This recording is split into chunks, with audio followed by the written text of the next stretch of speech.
This door has two hinges, and the door is held in place by two pins, one through each hinge.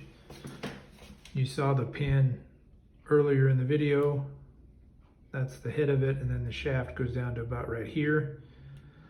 To get it out, I just simply had someone help me by holding the door and moving up or down on the door as needed to release to line up this hinge and release the tension on the door or on the hinge.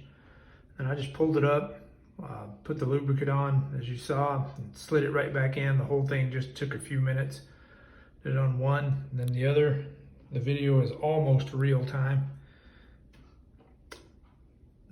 The lubricant I used is not necessarily recommended. It's just what I had, and it worked. The tools and supplies I used for this job were some disposable gloves, some WD-40 spray gel lubricant, and some paper towels along with a trash can. I don't necessarily recommend that lubricant. It's just what I had handy.